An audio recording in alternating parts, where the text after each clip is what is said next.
but I can't get it braided because it's too long now. It's too long and thick. So I always go and I always tell them, oh, it's shoulder length. And then I get there and they're like, no, 200 extra. I have to switch braiders all the time because they know I lie. I don't want to, but it's too expensive. No life in the streets, huh? They can murder you on tape now. How I'm supposed to eat, huh? When my pockets getting raped, why? Officers oversee the demise of the family. Prisons are property. I'ma buy one and release me. That's the sound of your last dream. That's the sound of your dead son. How he only 12? But you saw him and he had a gun? I'm Jerrika. I'm originally from San Diego, California, but I'm living in Virginia right now. I guess in the DMV area. I worked in China for I think a total of 2 years, but split up. So it was China first, Shenzhen, working as an English teacher, and then it was Korea working as an English teacher, and then back to China in Nanjing, and then in Shenzhen again as a Western counselor for like an education management company. And then now I'm back in the States to work, make money, contribute to society and all those things. But I'm also trying to work on my website called Black Travel Library. But I think a lot of it had to do with kind of like getting older, family getting older, and so kind of their idea of like, you need to pay taxes, which is true, pay your taxes, but I think it's kind of, now is a time for me to kind of sit and kind of figure out what it is that I really want to do. And so I'm blessed that I got a job.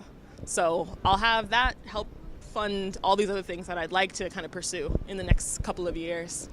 Black Travel Library is a directory of resources for members of the African diaspora or anyone who's interested in the African diaspora. That's a hard word to say.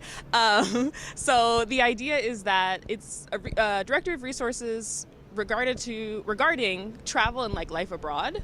So people have YouTube channels about being Black in South Korea or being Black in Thailand, or they have blogs about my travels to blah, blah, blah, blah, blah.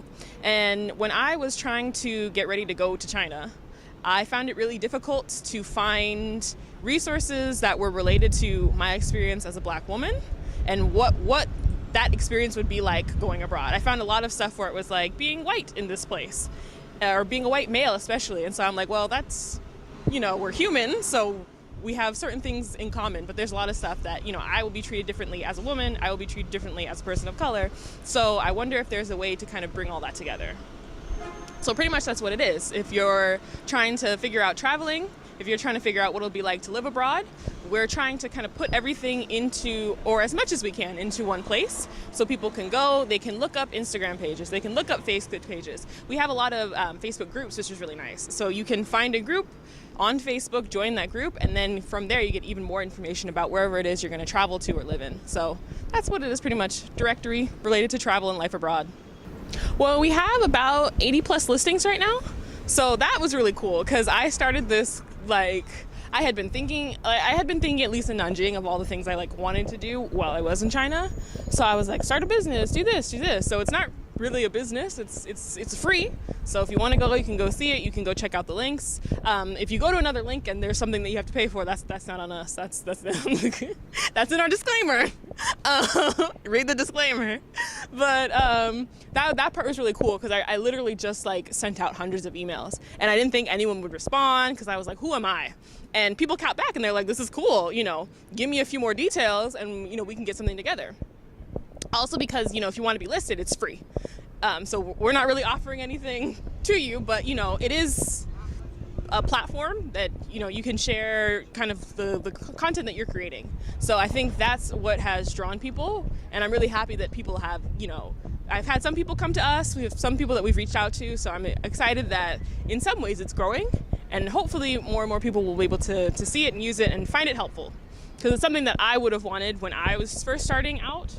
Because I like to sit and do research and things like that, but I know not everybody wants to spend, you know, hours at a library looking stuff up. So it's nice that, I think it's nice that there's something there that you can just kind of go to one website and it'll take you to all these other places. So we have our listings pages. So that is alphabetical list of Facebook pages, Instagram pages, websites, videos. It's mostly YouTube, but we also have some people that have like Vimeo and other video platforms. So those pages you can just say like, I want Facebook pages. So you go to Facebook and then it's alphabetically. So you can kind of click on a link and it'll take you to that site. Then we have our tag section, which is broken up into different areas. So it might be like health. So health, we have mental, physical health, which also kind of includes like hair care, facial care, things like that, surgeries, whatever is happening. So you can go and see you can go and see people who have maybe had surgery abroad. So they're listed under that and you can click and now you know, okay, here's what surgery in this country is like. We have someone recommended, that's another thing, is if you'd like, you can recommend a tag for us. So we've had a couple people who have recommended tags. So now we have a book section. So people who have lived abroad or people who have written books about being abroad and being a part of the African diaspora, we have links to that. So you can go to their site, buy their book, or you can kind of see a list of like, oh, these are books that I could read before I go. We also have our own like downloadables that we have for people. So planners and organizers, not necessarily based around the African diaspora, but they're fun little cute free things. So that's something. So yeah, we have our listings pages that's listed alphabetically, and then we have our tags. So whatever you're looking for, if it's health abroad, if it's books abroad, if it's like we have food and like restaurant suggestions. So if you want to learn about cooking in like China, we got that for you as well. And then we also list it by country. So if you're like, I want to know everything about living in Uruguay, we've got someone who's been. So you can click on their link, leads to their channel, and then you can see their experiences of living as a Black person in Uruguay. So it's a little bit of everything. Well, right now we have kind of an activity book out called Thoughts While Waiting. So it's just kind of like a fun little book. Get it on CreateSpace or Amazon, and you can kind of keep it with you while you're waiting for stuff. Whether it's you're waiting for a flight or a doctor's appointment or waiting for a friend, you know, get your little pencil and your book and just kind of like do some fun activities. I'd also like to, I have it, but I'd like to make it into a book, is kind of like a travel planner, but using my own photos from traveling abroad. And it's kind of like the kind of similar to an activity book. So it's taking you from kind of the planning stages all the way through, whether it's, you know, a short-term trip or like a long-term assignment. So that's the next thing that I'd really like to kind of get out there to be available for people, because I like books. So that's what I want to give people. I like Shenzhen, I think I'm just someone that needs warmer weather. Like the cockroaches were annoying, but it also was the first city that I had been to in China, so it was kind of like there's a familiarity here that when I went to Nanjing, I didn't necessarily have. So Nanjing was cool. It was just further north, so that was fun dealing with winter, having my hands crack and all those fun things. My apartment was beautiful though, and cheap, so I was really happy about that in Nanjing. There's a lot of history that Shenzhen I don't feel has as much because of kind of like what went into creating Shenzhen as opposed to other cities. So being in Nanjing and being able to see like Dr. Sun Yat-sen's mausoleum, going to these parks and like getting a cool idea of like Chinese culture, I enjoyed that part. But to me, it's like it comes down to weather. So I need to be somewhere where it's like the sun is out and I am, powering up on my melanin or whatever, getting my vitamin D. I'm not like a super social person. I've learned like where I work in social situations. So I think when I first was in Shenzhen, I kind of was having a little bit of, I was having a little bit of a life crisis. So I was doing a lot of stuff where it was like, you're just doing this because other people are telling you that you need to and blah, blah, blah, blah, blah. So this time around, I think I was much more open to the fact that like, okay, you're gonna spend a lot of time alone. And luckily I met like a couple of people where it was like, okay, we can hang out every once in a while. But my life was kind of just like, okay, at work I have coworkers, maybe I talk to them, maybe every once in a while we'll go out to do something. But for me, Shenzhen, it wasn't about like the community. It's more so just kind of that feeling of like familiarity, feeling of like, this was the first place that I lived abroad, like really, really lived. Because I studied abroad in college. I went to Senegal. And I was like living alone, but I think this was the place where it was like you're paying bills for the first time. And so for me, it was just like almost like being home. So that's what I think drew me back to Shenzhen. It wasn't like, oh, I missed a particular person and I wanted to see them again. Although it was nice to see people. I think so. My situation studying abroad was a little bit weird because we went during the 2012 election in Dakar. So there was a little bit of like political unrest, and it hadn't really been planned for because Senegal doesn't have necessarily a history of a lot of political unrest. So there were actually a lot of things that went on during my time being there where I was like, I wish I had had a better experience. So I think going abroad for me, it was sort of like, I'm going to create that better experience. And I kept going abroad because I was trying to create that better experience and it wasn't happening. But I think that hasn't necessarily turned me off just yet. I will talk about the positive, because there was positive. Okay. Let's first start with the positive. I think what I really loved my teachers. So I studied Korean my second to last semester in college, and then they were like, you have to write your thesis, so you can't do this anymore. And I was like, okay. So my professor was like, go to Korea and teach, and in the meantime, like when you don't have to teach, you can take lessons and things like that, because you really seem like you like learning Korean, which was true. So I was taking 3 courses. I just kind of went and found all the free courses that I could. So my company offered some free classes. I found some free classes through like a church organization. It was like they didn't proselytize, but it was part of like their, what is it? Kind of like you have to do good works. So it was like, as part of our good works, we want to teach people Korean culture and Korean language, but like there's nothing related to the church about it, but it's in the church. And then what was the other? I think I had one more where I was just trying my best to learn so I could communicate with people, but I'm terrible at speaking, so I'm not really sure what my thought process was. But that was really a good part of being in Korea, because my teachers were a little bit older and just kind of like, they were fun. So talking to them about culture and, why I was trying to learn the language, what was I doing there, and then just like learning. I loved being able to learn and going and taking what I had learned and like being able to apply it. Because a lot of times I think with foreign language, I'm kind of like, I don't speak that language. And then later on, I realized like, no, it's all in there. It's just you need the opportunities to apply it. So I think that was something that I really liked about Korea, is that I had opportunities to apply what I was learning. So that was a positive. I think for me, it was just, I think I shouldn't have gone to teach. I think I should have gone to just do language exchange, because that's more what I was interested in. I'm more of like a tutor. So to be in a classroom with like 15 kids and none of them want to be there, I know my strength is not classroom management, which was something that I really needed while I was there. I think also not working in the public school system was a little bit difficult. Because a lot of things kind of fell more onto you, because it was kind of like, this is something that we're paying for in addition to public school. So that means that the client had much more control over how things went. So if any little thing was wrong, it was, oh my gosh, a big complaint. Whereas with the public school, it's like, you can complain, but what's really going to happen? In the same way, like in a lot of places here, it's like, if it's run by the government, it's like, how much can you do? But if it's a private thing, it makes sense that you're paying for something, you can complain about that thing. So that was difficult for me. There's a lot of like blurring between the lines of friends and like coworkers and management.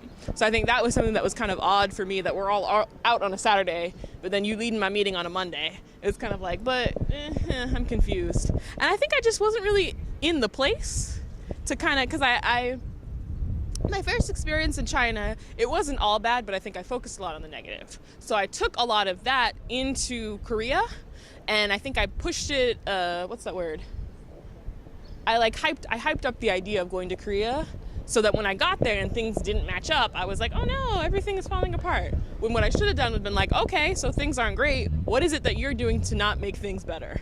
Because some stuff, it was like, if you got like coworkers who are a mess, you got management who's a mess, you got something else that's a mess. It's like, okay, that could be wrong, but how are you reacting to that situation? Because I think that was part of my issue, is that I reacted to things in a way in which I made stuff worse than it really was. And I kind of got to a point where I was like, everything is terrible, it's so awful. So I actually ended up quitting that position and leaving, which was healthy for me. But it's one of those things that I guess I don't regret leaving, I just regret that experience wasn't as good as it could have been. And a lot of that fell onto me, which I can admit now. Because had you asked me a year ago, I would have said something completely different.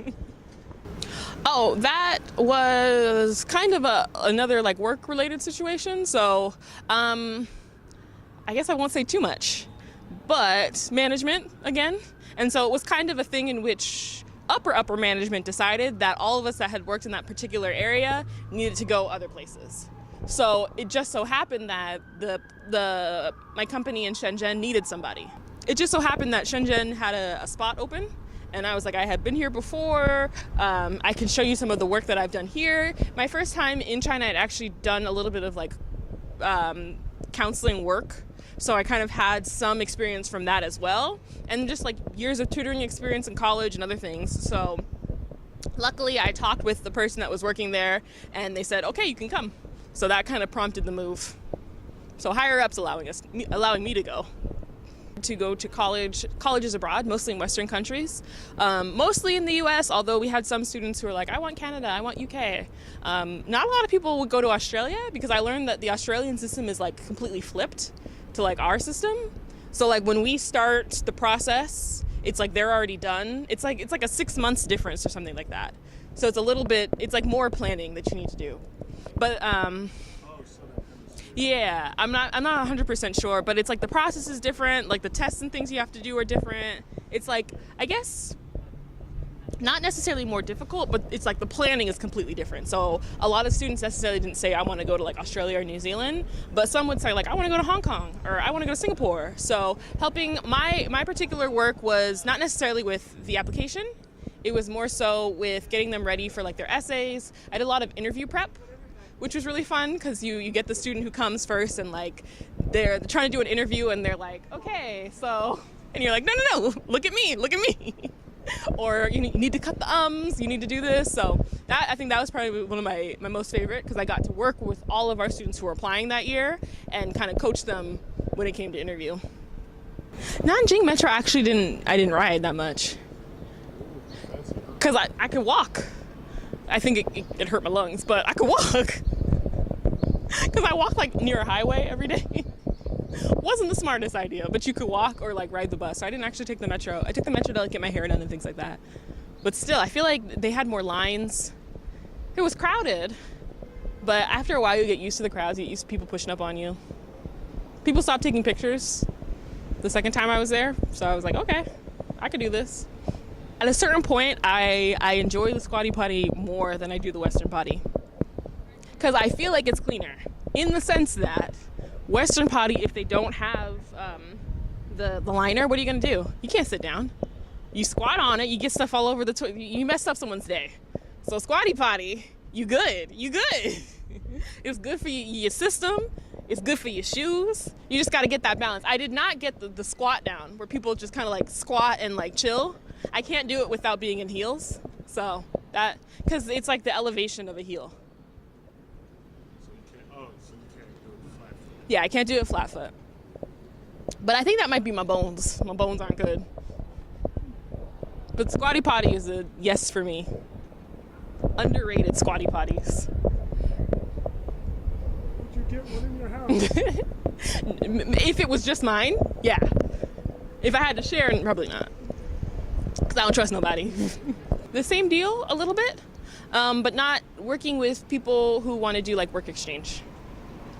So pretty much the same thing, but just change the purpose of coming. But I won't necessarily I'm not really a high level anything right now, but I'm happy that I have it, because a lot of people can't say that they have jobs, because it's hard out here. So I'm glad that this is a start, and so we'll see what happens. It seems a little bit more diverse than where I was living in California. So like I see people all the time, and I'm like, they're this, and then they start speaking some other language, and I'm like, I was wrong. That's so cool. So it's cool to see a lot of like people from like different areas.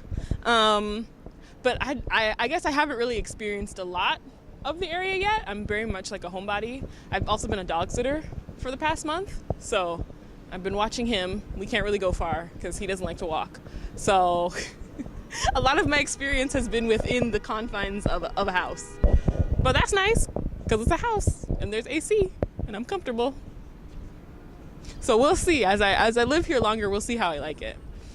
See, I don't know. I think that's something that I need to work on, is kind of finding that excitement.